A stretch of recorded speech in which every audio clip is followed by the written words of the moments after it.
కూటమి ప్రభుత్వ మోసాలను ఎండగట్టడం వల్లే కక్ష కట్టి కేసులు కట్టారని విమర్శించారు మాజీ మంత్రి కాకాణి గోవర్ధన్ రెడ్డి. జైలుకి వెళ్లి వచ్చానని అయినా వెనక్కు తగ్గేది లేదన్నారు కాకాణి. రాబోయే రోజుల్లో రెట్టించిన ఉత్సాహంతో పనిచేస్తానని తేల్చి చెప్పారు. రాష్ట్రంలోని అన్ని జైళ్లు వైసీపీ నేతలతో నిండిపోయాయని చెప్పారు. అక్రమ కేసుల వెనుక ఉన్న సూత్రధారులు, పాత్రధారులు భవిష్యత్తులో ఫేస్ చేయాల్సి వస్తుందని సుతిమెత్తగా హెచ్చరించారు.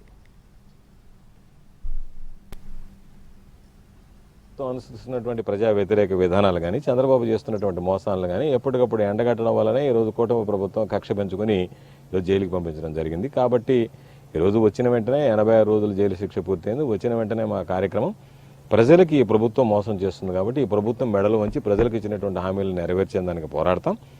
ఆత్మస్థైర్యం ఏమాత్రం దెబ్బతినలేదు. ఆరోగ్యంగా ఉన్నాం, ధైర్యంగా ఉన్నాం, రెట్టింపు ఉత్సాహంతో పనిచేయడం జరుగుతుంది. దాదాపుగా ప్రతి జిల్లాలో కూడా ఉన్నటువంటి జైళ్లు కానీ, సబ్ జైళ్లు కానీ వైఎస్ఆర్ కాంగ్రెస్ పార్టీకి సంబంధించినటువంటి వాళ్ళతో నిండిపోయాయి.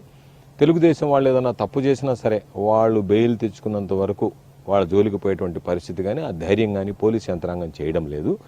అందుకని ఏ తప్పు చేయకపోయినా సరే వైఎస్ఆర్ కాంగ్రెస్ పార్టీకి సంబంధించినటువంటి వ్యక్తుల్ని దోషులుగా చిత్రీకరించి వాళ్ళని జైలుకి పంపిస్తుంది. కాబట్టి ఇది దుర్మార్గమైనటువంటి చర్య. తప్పు చేశారో, అన్యాయంగా అక్రమంగా కేసులు బనాయించారో దాని వెనక ఉన్నటువంటి సూత్రధారులు, ఈరోజు దాని పాత్రధారులుగా వ్యవహరిస్తున్నటువంటి పోలీసులు, వీళ్ళందరూ కూడా భవిష్యత్తులో ఇబ్బందులు పడాల్సినటువంటి పరిస్థితి వస్తుంది అక్రమంగా కేసులు బనాయించినటువంటి వాటిలో.